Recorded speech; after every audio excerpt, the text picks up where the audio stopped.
I'd just got back home, a bullet scrape on my meek calf, a bruise on my shoulder, and a pocket full of scrambled eggs. Where do I begin? Well, from the start, I suppose, would make the most sense. It started off, as most of my escapades do, with a lovely phone call from my loving father, Fasciolus. Hey, Dad, how are you? Hello, who is this? It's me. Finally, your son? Oh, shit. I was trying to get to the phone sex hotline. I didn't have your number saved, for good bloody reason too. I forgot how shite and shrill your squeaky little voices, you grotty and spine-chilling fucking fartmonger. Well, it's nice to hear from you anyway. Did you need anything? Woof. Some earplugs. Your voice really is horrible and grating. Really quite a gross clamour from what I can only imagine is a mangled fucking voice box. Are your vocal cords made of wet spaghetti or rusted piano wire? Well, Hush. I can't stand the sound of your voice. Anyway, there is actually a matter I'd wanted to ask you about, as it happens. It's about Ruth Shitsentwat. Ruth Shitsentwat, the local trader. What about her? I bumped into her at the AA meeting, and she was talking about this annoying vintage vehicle she was wanting to be fixed up so she could sell it at a handsome profit. I told her you could do it, what with you being a shit little loser with nothing better to do. Well, I am a handyman extraordinaire. I appreciate you getting me some business. I didn't do it for you, you nauseating, nauseous nobody. You pissy, piss-poor, pitiable pap smear, you. Bloody buggering, buggered bugger. Flaming, inflamed cunt. I did it for me. Said I'd put you on the job in exchange for her bringing me back some premium Australian cocaine when she gets back from her holiday there. Okay, well, what sort of vehicle is it? Not sure. You'll have to ask her yourself, you lazy such and such. Do I have to do everything around here? Want me to wipe your fucking ass for you? Well, no, look, just send me her number. All right, lad. Thanks, Dad. It's good speaking to you. I love you. Fuck off! Fuck off! And with that, I gave Ruth Shitsentwat a ring. She was quite the formidable Antipodean in the local entrepreneurial sphere. I've only met her once at a county fair when she mistook me for a candy floss salesman and thumped me hard on the head with a blunt paperweight when I insisted I was just there to enjoy the food stalls. Anyway, I met her at her workshop and she showed me to the garage. She was in the midst of packing for a holiday back home to see her family.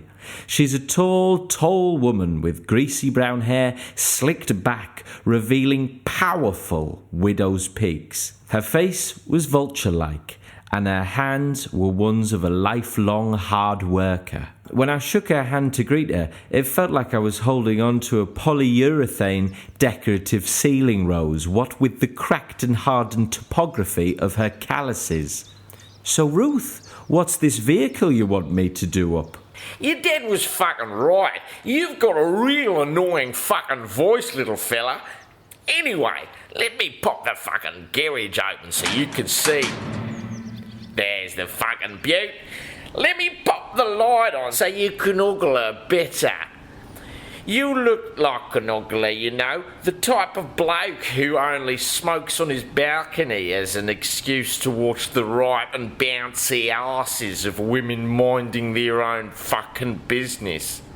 Oh, I don't know about that. I'm saying you look like a sweaty fucking pervert, mate. Anyway, take a fucking gander at the van, you ear-splitting fucking weirdo. And I did.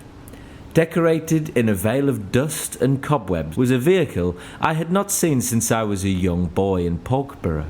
It was the old ice cream van. Struth, Ruth, is this what I think it is? Firstly, you don't get to say struth. Struth is my fucking word, you little xenophobic tit willow. Secondly, only people I respect can call me Ruth. You can call me Captain. And thirdly, yes, it is, you lovely fucking boy. I've not seen this van since I was a boy. I'd be on the green verge outside school, playing catch by myself because I didn't have any friends and my dad didn't want to play it with me. And I'd hear this sweet ice cream van coming around the corner and all the kids screaming with glee. I would always get pushed to the back of the queue though, and the man would run out of ice cream before I got to the front. But those moments of joy, moments of promise of a sweet, creamy refreshment, well, Captain, that's just about my clearest and happiest memory of being a young boy. That's the most depressing fucking thing I've ever heard. But fair dinkum. Anyway, here's the keys. Take it out of here. Fix it up into a lovely little fucking truck for general use. Get rid of the signage and all that shite. Shouldn't be too high, yucca. I've got to get to the fucking plane station and fly back home for a couple of weeks. Just have it done for when I'm back.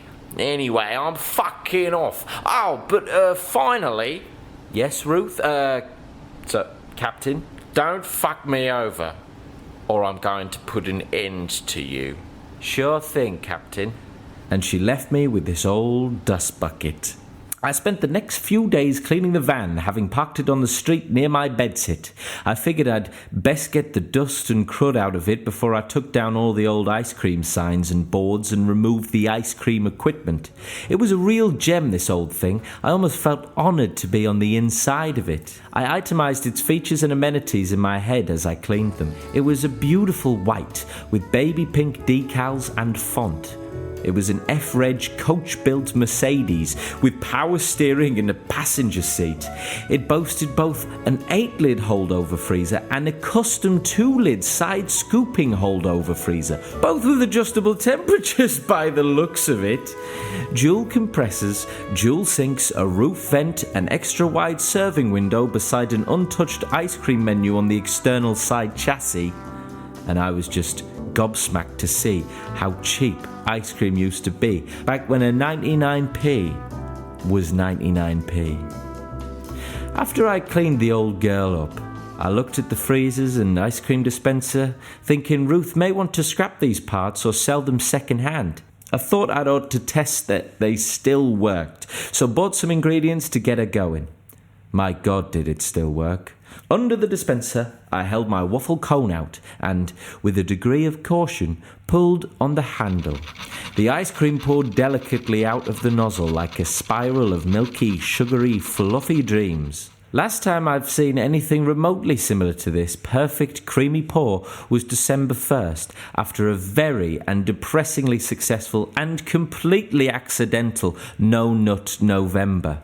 Which is to say, my cum bubbled, broiled and seeped thickly, densely, creamily, dreamily and readily out of my bulgy and crooked, horny little dickhead and hole. I went to sit in the driver's seat and enjoy the ice cream on the sweltering summer's day. I went to press the aircon on, but drunken on the delight of this soft-serve treat, I neglected to notice which was the right button. And sure enough, I pressed the switch to trigger the ice cream's chimes mechanism. Oh, fuck. Moments later, I heard a noise. I went to the window and saw a small Porkborough boy staring at me through it. I slid it open to tell him I wasn't serving, or potentially just to fuck off. Sorry, lad, I'm not... I'll take a Mr. Whippy with a flake. Huh? This is an ice cream van, is it not? Well, yes. And that was the ice cream van jingle that just chimed over those there speakers, no? Well, that's true, I suppose. I could see this boy looked thirsty in the heat. Well, I raced over here to cool down with a refreshing fucking ice cream, mate.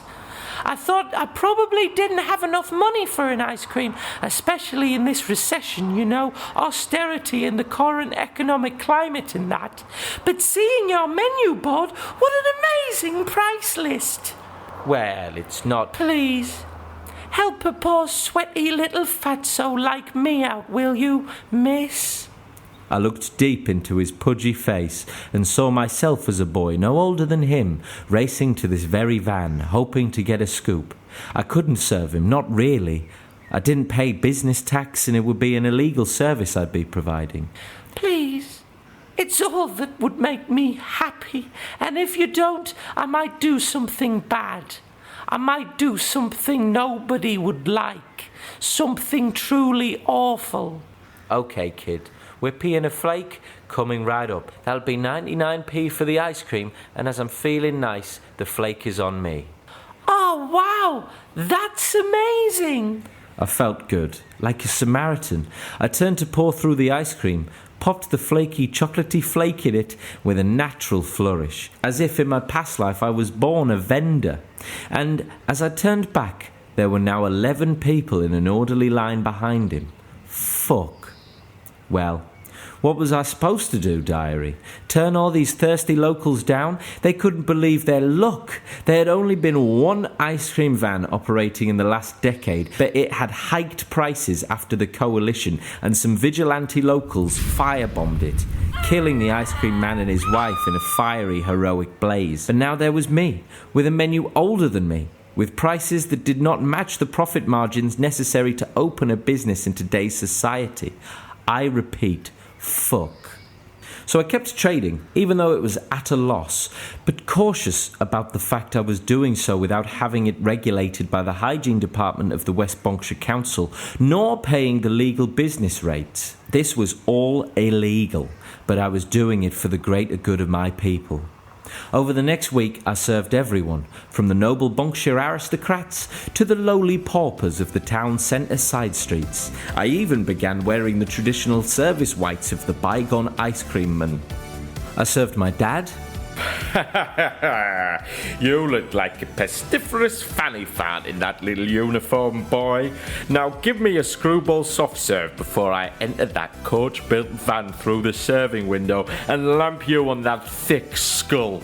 It is a thick skull, looking at it. How does your skin look like it's too tight for your head, like my degrading, decaying and hairless nut bag? One screwball coming right up, Dad. I'm not paying. I served Geraldine. Oh, hey there, Finn, you lovely fucking lamb. What an awesome bit of kit you're rocking here. An F-Reg Mercedes 4. Oh, and is that a dual compressor and a holdover freezer? Very astute, Geraldine. There's actually 2 temperature-controlled holdover freezers. Christ on a bike, how fab! Anyway, enough flirting. I'll grab a Mr. Whippy. I poured an extra large Mr. Whippy on the house. Not just because she was my friend, but because in some fantasy world I figured it may better my odds of perhaps having a go on her lovely rigid knockers and wistful little Fanny. She looked positively lustrous and luminous in this summer haze.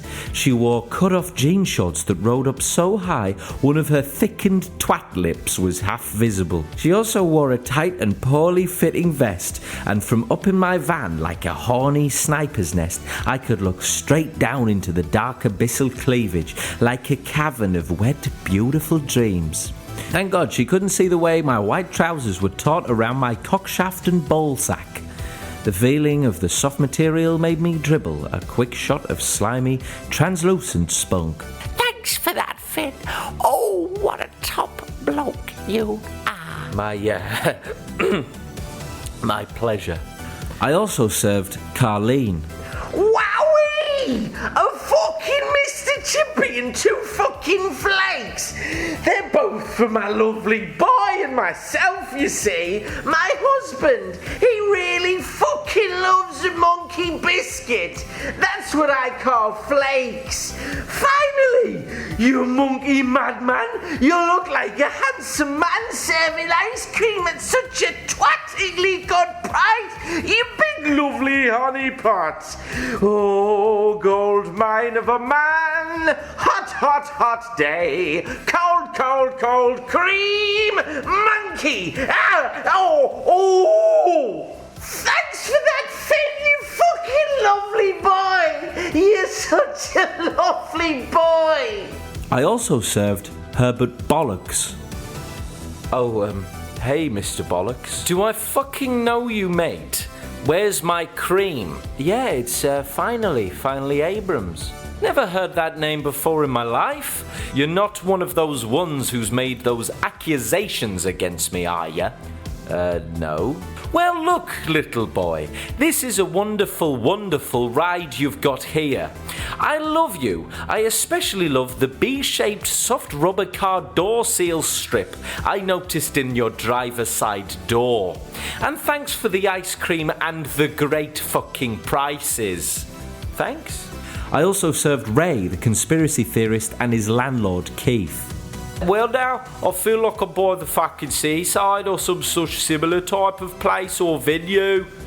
Shame that your van chimes have secret messages hidden within the frequency range, to further the government's stranglehold on the common man through subliminal messaging.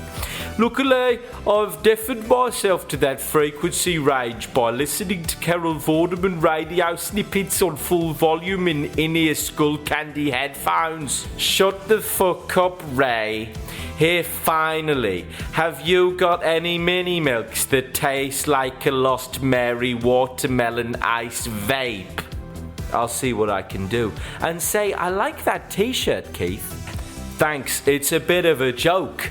It says CIA, but instead of standing for Central Intelligence Agency, it stands for coming in arse. I quite like anal sex, mate. Is that okay?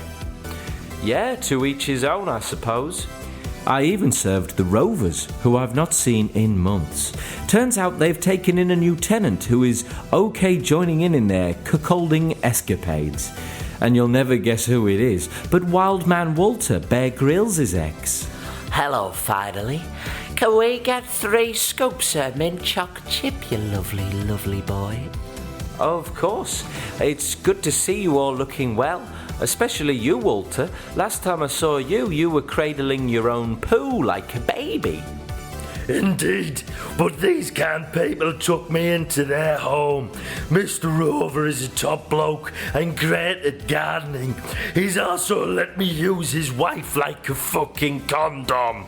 It's true, we've made quite the nice throuple. Yes, unlike you, finally, Walter here isn't afraid to use me like a second-rate pocket pussy.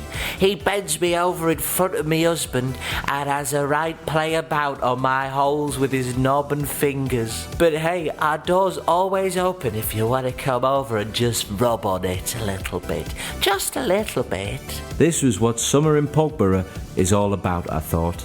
Serving ice creams and smiles to the fine and friendly people of the city. It was all going swimmingly. I'd nearly all but forgotten about what I set out to do up this van for Ruth Twat. But I didn't care anymore. This was living. That was until Police Officer Cumley of the West Bonkshire Constabulary came a-knocking to the window one fateful afternoon. I was nervous when I saw him approach. My hope was that he'd look the other way to the fact that I didn't have a proper permit to be serving ice cream. Maybe he was a corrupt officer. He knocked on the window with a billy club. I straightened my apron and slid the window open. Good afternoon, Officer Cumley. Beautiful day, isn't it? Something like that. Listen, fella, there's been reports of the illegal trading of ice cream in the area. You wouldn't happen to know anything about that, would you? What, really? That's dreadful. Sounds like a tough beat you're on. Would you care for an ice cream? On the house, of course, for you, officer. Or on the van, as it were. Step out of the vehicle. I need to inspect your wares. Oh, is that necessary? Look, if I hear of anything, I'll give you a ring ASAP. Step out of the vehicle, you fucking worm. Right, sure. I was bricking it. In fact, I had soiled myself a little bit. I made for the driver's side door, accepting my fate, but as soon as I got there, something came over me, the fear of incarceration. Instead of opening the door, I turned on the ignition and began to drive away. Wait! This is P.O. Comley. We have a 1031. We have a 1033. I repeat, 1031, 1033. As I ploughed down the side streets, I could hear police sirens wailing closer and closer until there was a convoy of 3 or 4 police standard Volvo XC60s hot on my poo-soaked tail.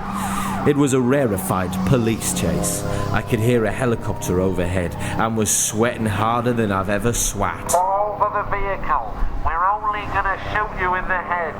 Stop. In the name of the law. In the name of the Father, the Son, and the Holy fucking Ghost. Maybe in the name of love? Not sure yet, but definitely in the name of the law. I ignored him, burning speedily past iconic Porkborough landmarks. Oh, the statue of Roger Porklet, the founding father of the city. Past the West Bonkshire University, my old alma mater. Past the Debenhams, past the Royal Pork Bank, past the Chinese restaurant, past the chocolatiers, past the theatre, past the meadery, the brewery, the distillery, the post office, the other post office, the bakery, butchers, abattoir, gallows, and so on, until I was reaching the outer bounds of the city, reaching the outskirts and outer meadows of the Bonkshire Braes. I'd fled past the police barricades, but I was too proficient at van driving that they were of no success to stopping me. But as I reached the county fields and began to leave the convoy in the dust, I began freaking out. I knew I needed to ditch the vehicle and try to wipe my name clean and wash my hands of this whole criminal affair. I saw a sign for the West Bonkshire Quarry and thought I could sink the van in the waters, swim to land and get the fuck out of there. I smashed through the fence and drove nervously and ferociously to the edge of the epic quarry like I was both Thelma and her mate. I whispered some words, scared they might be my last if the water turns out to be shallow, bracing for impact and driving over the edge. Dear God, if you're there, let my corpse be taxidermied and given to Geraldine to play about with. If I cannot embrace her flesh in life, I hope that she will with mine in death. And time slowed down as I descended toward the water below. Then, concussed and panicking, I climbed out of the sinking ice cream van's broken windshield as the water flooded in. I could still hear the helicopter overhead and distant sirens, so I swam low beneath the water to the side of the quarry. That's when I saw it, something strange, something dreadful, a body floating lifelessly in front of me. I swam to it and pulled it to shore, worried it was my own body and it was an out-of-body experience. But this body wasn't like mine as I carried it through the water. It was a body of sinew. It was tall, and purposefully femme-presenting. Eventually, I got us to shore, caught my breath on the water-worn concrete landing, and looked at the body. Oh my God. Captain? I rolled it onto its back. It was Ruth Shitsentwat. Dead. What the fuck? A police vehicle pulled up and P.O. Comley stepped out pointing a gun at me. Right, mate, put your hands behind your head, please. Am I under arrest? No, I just want you to keep your hands out the way while I shoot you in the face with this gun. Wait, before you do, look, it's Ruth Shitsentwat. I found her in the water there. Oh, Christ! She's been strangled. The lacerations seem like they're from some kind of bike lock or thick garden hose. This must be the work of the... oh, God. The Bonkies. The Bonkies? Yes! Where do you fucking live, little bloke? Under a fucking fat, ugly rock. The Bonkies are West Bonkshire's leading illegal crime syndicate. Oh, fuck. This can't be good. Wait, I've got an idea. Look, mate, you're a criminal. Hardly. I was just serving ice cream without a business license. So you admit it! Ha! Well, I think we might have a little deal to make. You work for me and I don't shoot you or send you to jail. What? Yes. This is a cracking idea. You'll go undercover, join the Bonkies, then be our rat. Wear a wire, get dirt on them. For too long, the leader of the gang, known as the Bonkfather, has been untouchable. But not if we have a man on the inside, a devilish little criminal like you. Perfect. I don't know, that sounds sort of dangerous. More dangerous than a bullet to the base of your fucking skull? Well, I suppose not. Then it's settled. I went back to the police station, was given a fresh set of clothes and received a full debriefing on what the mission will entail. So, the Bonkies have been operating for fucking decades in the greater Porkborough area, with some fucking smaller operations taking place in the villages around fucking West Bonkshire. They're headed by Bon Conch, also known as the Bonkfather. They're a fucking deplorable fucking corrupt bunch, involved in myriad criminal fucking enterprises and fucking businesses. They fucking beat people up, fucking kill people who fucking cross them. They tax small fucking business owners as a fucking protection fee, but it's really just a fucking threat of violence or fucking burning down of their fucking business with fucking arson fire if the business owners don't pay it. Your job will be to enroll in their ranks, try to get close to the Bonkfather, find out what you can and get proper evidence enough to take those bastards down for good. Okay, sounds quite scary. Will I have a disguise or a pseudonym? What if they know me? Oh, I wouldn't worry about that. I'm forgetting your face while I'm looking at it, and I don't even remember your name. Well, when do I start? We have reason to believe their base of operations is in the pig pen, Porkborough's seediest dive bar. Don't just stand there like a spare prick at an orgy. Off you fuck then, mate. I hopped on a bus over to the pig pen, completely out of my depth and shitting it like a fucking wimpy simpleton. I had no clue how I was going to play the role of some mafioso, but it's better than jail time, I suppose. I walked in. The place was dingy and scary. A lot of sour-looking faces, worn from a life of hard knocks and soft knockers. I went up to the bartender. Excuse me, good sir. I was wondering if you could help me out. Help you out? Sure. The exit is that door you entered through. Just open it back up and you'll be out of here. No, I mean, look, I'm looking to speak with, the man. The man? What, Tom Jones? Tom Jones? Yeah, he's over there drinking an orange juice. Fucking hell, he is. Wait, no, look, I'm looking for the Bonkfather. I don't know what you're talking about, mate. Anyway, how about that exit I was talking about before? Please, look, I'm looking to join his ranks. I know his work and I think I could be an asset to his operation. Let's take a look at you. The bartender, a big surly, burly, scary fucking bloke, eyed me head to toe with his deep-set eyes like he was deciding which chicken giblet to buy from the butcher's. What kind of asset are you exactly? Well, I'm a bit of an all-rounder. If the Bonkfather needs some shelves put up or removed, or a wardrobe fitted, or needs some mould removed on the bathtub sealant, or some re-grouting on wall tiling, or a bit of reupholstery, or a radio bled, or a windowsill caulked, clearing and guttering, whatever, I'm his man. Ever taken another man's life? I think so. Never purposefully. Interesting. Well, what's your name? Finally, Abrams. Good thinking. No one uses their real name around here either. Well, except for Tom Jones. Look, I could get in shit if the Bonkfather thinks you're actually a tool, but he's in the back room, the door that says staff only. Just a warning though, it's currently his downtime where he likes to watch reruns of sitcoms. Well, I am a tool, a Swiss Army tool of a bloke. I can do it all. Thank you, barkeep. I made my way to the back room. I could hear the quiet murmur of a studio audience laughter.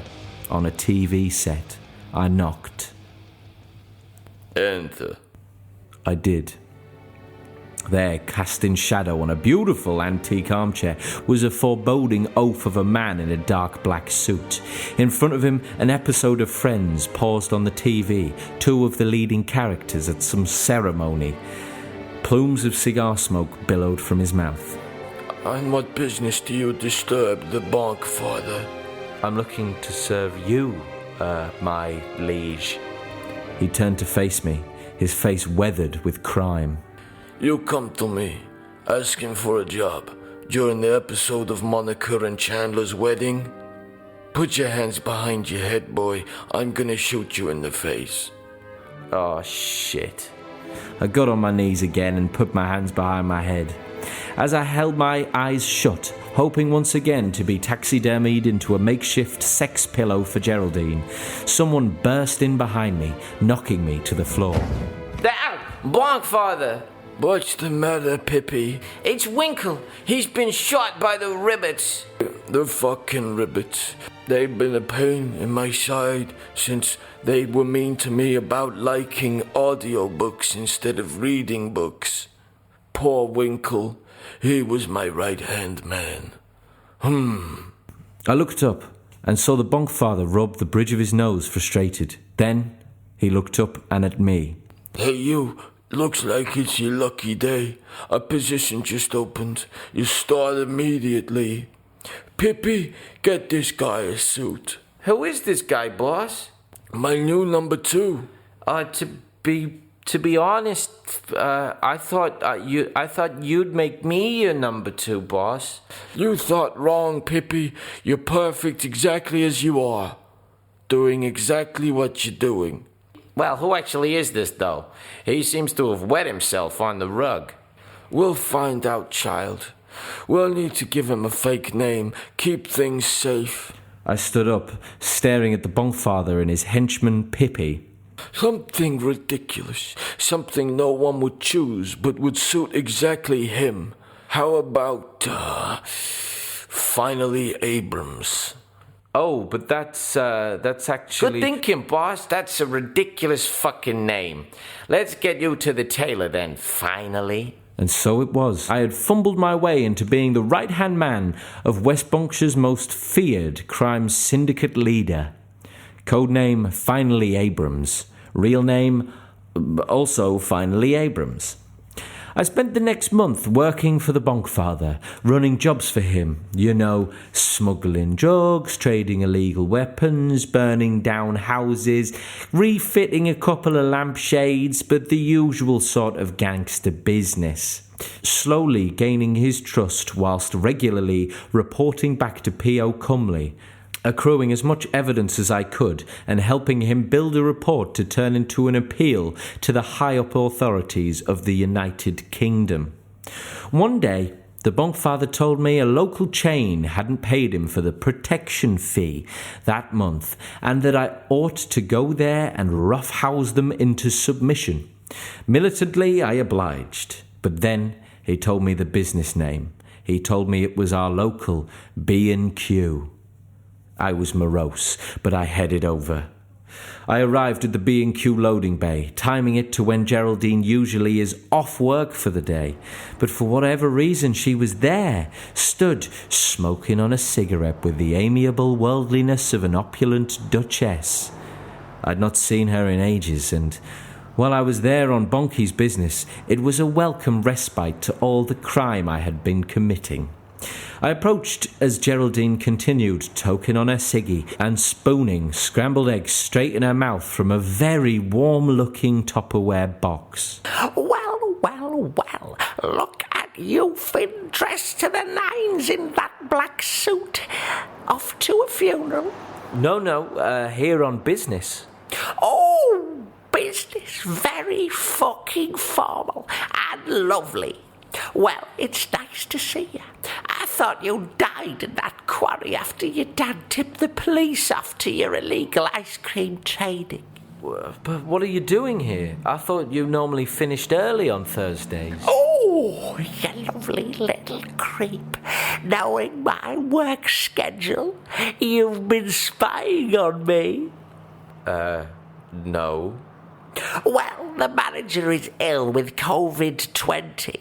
It's like COVID-19, but only affects your balls. You can't feel or taste your own balls. Anyway, I'm acting manager for the week. Shit, I thought. I was here to rough up the manager. But if the manager is Geraldine, I don't know if I could lay a finger on her luscious, prickly skin. Geraldine? Oh, yes, finally, you fucking lovely boy. What do you know about the bonkies? The bonkies? Those limp, non-slippery weasels. What about them? That they're a load of pathetic criminals who say they're fighting for the common good of the common man whilst threatening those common men with violence if they dissent. They're as bad news as the fucking pigs. I saw on my manager's to-do list that we pay them that protection fee, but I thought, nah, not anymore. Not if I have anything to ruddy-bloody say about the matter, you lovely little cupcake of a bloke. Oh, why'd you ask, though? Bit left field of you. You're not in trouble with them, are you? Did they threaten your pink little nose? No, not exactly. But I really think it'd be good if you could pay me, them. They're dangerous people.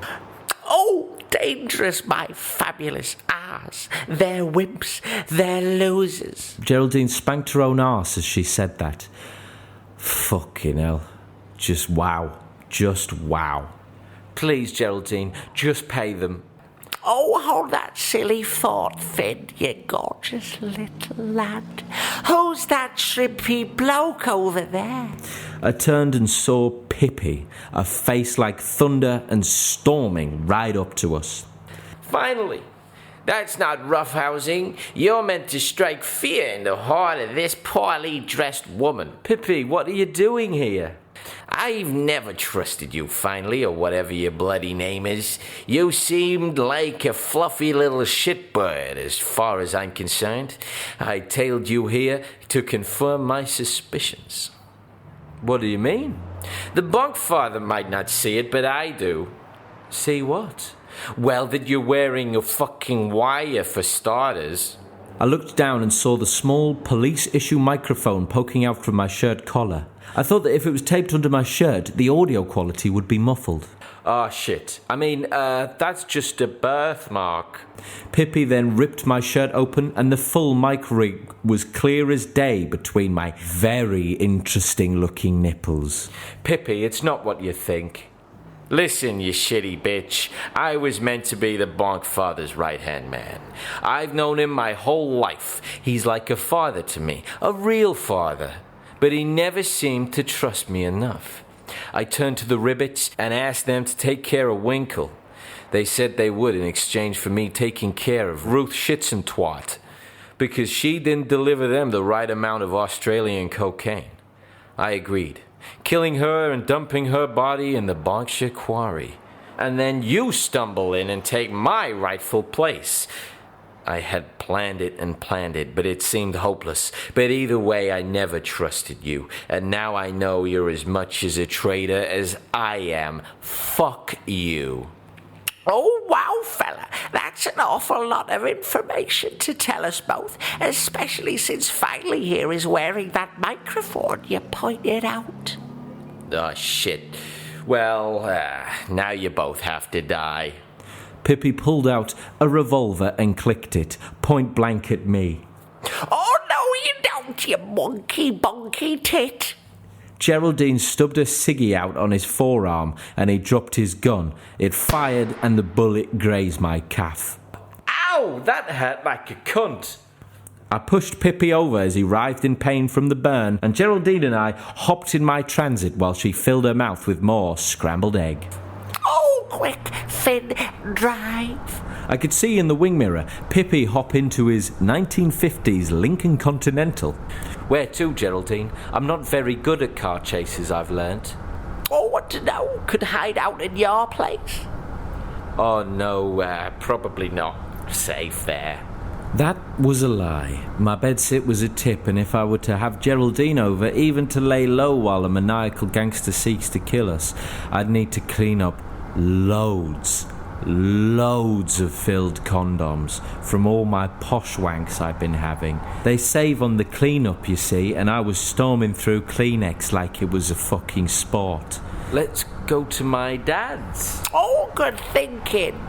We headed to my dad's, and it seemed as though I lost Pippi on the drive there. Dad, open up, open up. Finally, you munted and joyless little jerk. What the fuck are you doing here? And why'd you bring this very cheap-looking stripper sweating in my driveway like a dinner lady? And for fuck's sake, your calf is bleeding all over my lovely doormat. Oh, please, Fasciolas, we need to come in. It's fucking urgent. Sorry, fellas, I've got guests over, so piss off somewhere else. Oh, come on, Geraldine. He's got guests. Then Pippi's Lincoln pulled up. Oh, no, we're coming in. Geraldine grabbed me hard on the shoulder, bruising me with her grip. Side note, the knowledge of her grip strength is dangerous knowledge now. Definitely going to add a dynamic sort of textural level to my wanks going forward. Anyway, she dragged us into my dad's living room, which was filled with 8 suited men sat around sharing cigars and holding books. You two pests better fuck off out of here before I twat the both of you with the roll of cling film. Dad, who are these people? As I said that, Pippi burst in. Time to meet your end, finally. I'm gonna maim you in front of all of these people. Wait, Fasciolas. Pippi, you shitbox, what do you want? We killed Winkle for you, now get fucking lost. Wait, Dad, are you one of the Ribbits? One of? Babe, I'm the kingpin. Dad, you're telling me you're the son of the boss of the Ribbits? I guess so. This is gonna be so much better, killing you and all the Ribbits all at once. Then maybe I can finally be the Bonk Father's right-hand man. Mate, that's not bloody happening. You're deathly outnumbered.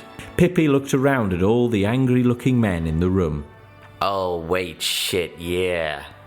Then all the Ribbits, my dad included, pulled out little Uzis and shredded Pippi into fucking bits under a hailstorm of bullets.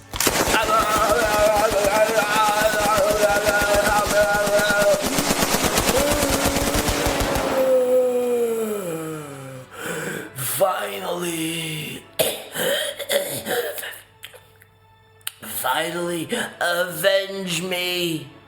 What? Why would I avenge you? And Pippi died in a warm pool of blood and stool in the middle of my dad's cream carpet. Finally, you're cleaning up this mess, you weak and crummy piss drip. It's okay, finally. I'm just glad you to be alive, and I'll help you. Good. Right. Ribbits, meeting adjourned. Remember to read Eat, Pray, Love before the next session. Jerry, I'm looking at you. I can tell that you've not read Jane Eyre and were just lying about having read it. Okay, ta-ra. And that was that. Geraldine and I cleaned up the blood from the floor and dumped Pippi's body in the quarry. She gave me some scrambled eggs to take home, which I kept in my pocket, and I'm eating some of now as I sit on my fold-out, knackered from the day, surrounded by filled condoms. I rang Officer Cumley to let him know all the goings-ons, but he didn't remember who I was or know a thing about what I was talking about, calling me a lunatic and that I should never ring him again. Turns out the Ribbits are more of a book club than a crime gang. They just deal cocaine on the side.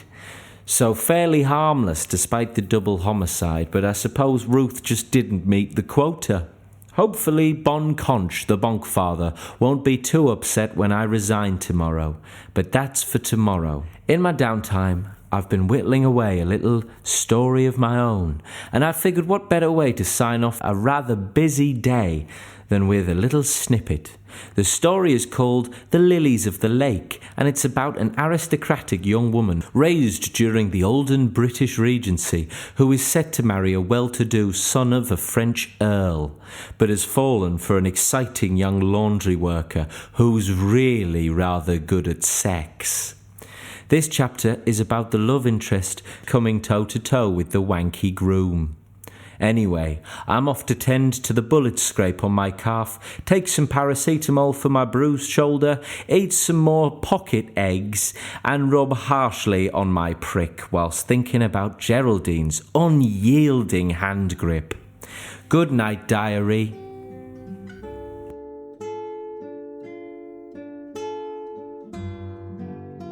The spring air was warmer tonight, a harbinger of summer.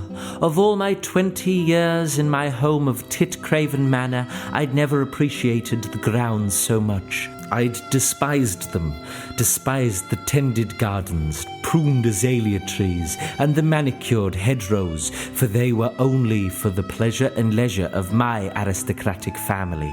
How can I have all this greenery, all these flowers, to cast my eye upon, when there were people in the capital whose only flowers are decayed, unnurtured, uncared for? Though I wanted to escape these grounds, escape them with my true beloved Cecil, tonight I cast what they represented from my mind, or rather Cecil did. He was the laundry worker for the family, and when it was bedtime I snuck out of my room to meet him by the pond, the place we've met night after night for nigh on 3 fortnights. Tonight he turned to me in the glow of the full and voluptuous moon. Oh dear, Beatrice, you know why the moon glows so? Well, it's the sun's light reflecting. No, I believe it's you. You light this moon, this whole sky. It's not starlight that silvers this pond, lights the moon, lights the fire in my heart. It's you. It's always been. I want to kiss you, Cecil, but I fear a stable hand might see us. Might report it to Father, and Father to Archibald. Curse him, please. Omit your betrothed's name from tonight. It's just us and this big moon and this cool breeze, at least for tonight. Come with me. He led me to the stable. Where's the stable hand? I told him I would do his work this eve. Cecil pushed the barn open. I watched lustfully at his manly forearm bulge like it's the veinous cock of his arm. We entered the barn, and Cecil laid on a mound of soft, tendered hay. Join me, won't you, Miss Titcraven? Hesitantly, I laid beside him. I looked at him. I was in love, deep in love. I thought it were not possible to be so enamoured, so mightily in the grips of adoration, yet here I was, as I say, in love. May I? Cecil gestured with his sturdy workman's paw to my crotch region. I blushed and giggled and nodded. With the flair of an artiste, the laundry worker worked his hand around and under my many layers of lavish garments, locating my fanny mouth, and with expertise and precision he began stroking the flappy brim of my pussy like a teasing sex masseuse. My lust welled up, and the flow of vaginal juices whetted his fingers and his appetite. Soon enough, my fleshy lady sleeve felt 1, then 2, then 4 fingers pulsating and moving around. I moaned. So did my fanny, and I offered out my hand to reach beneath his trousers, finding nothing short of an impressive fucking cock and lovely set of nuts. Wowie, I breathed. His knob pulsed and my cunt spurted and spat its erotic love squirt. I stopped my hand jobbing and leant up. What's the matter, dear? Am I doing something wrong? Not at all. I think I'm ready to let happen what ought to have already. If you're sure. I am. And I undressed myself as he did. I mounted my love petals around his growing cum rocket.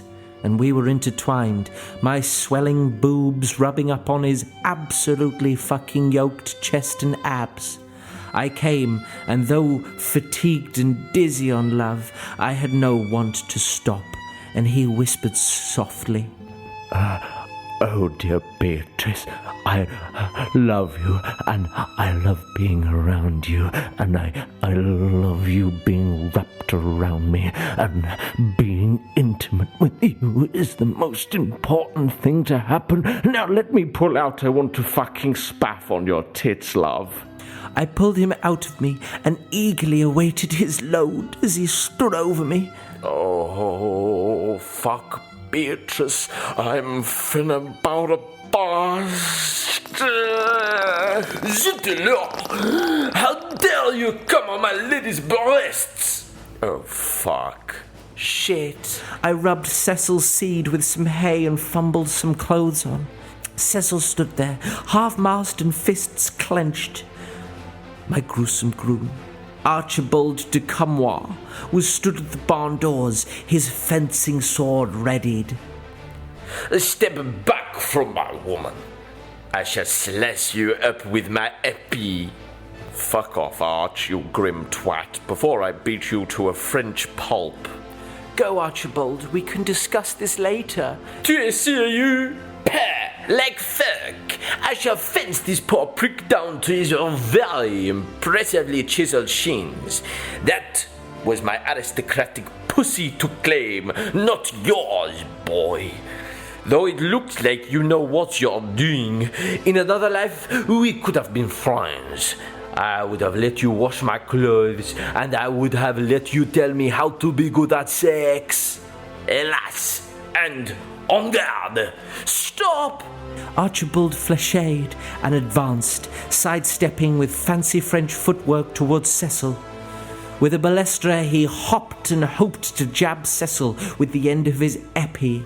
Cecil squarely parried the oncoming blade and punched the sword to the side, his fist unscathed. What? This cannot be! Workman's calluses, monsieur. Ah, shit! Cecil lunged and punched the blade more, resigning Archibald to throw all of his fencing prowess out of the window and begin childishly swatting blindly at Cecil, who got closer and closer until his still half-erect cock pressed against Archibald's quivering belt buckle. Au revoir, Archibald. Cecil reeled back his fist and launched it forward, hitting Archibald so fucking hard his head flew off of his neck and landed in a wooden pail by the doorframe. Archibald's headless body hit the floor. I didn't know what this meant for my family's relationship to Archibald's going forward. I can only imagine there will be a war between the Titcravens and the de Camois, ignited by Cecil's fiery passion for me. But that was business for tomorrow. Tonight, I was too enamoured by my paramour to care. I pulled him back to the hay so he could munch lovingly on my twat cave and clit head. Let him fill me up more with his lovely spaff, pinch me nipples, suck my toes, suck his cock, and just generally sully and soak the hay with our various bodily condiments. Oh, how I love to have a good barnyard rogering, and this was quite some fuck session. End of chapter 50.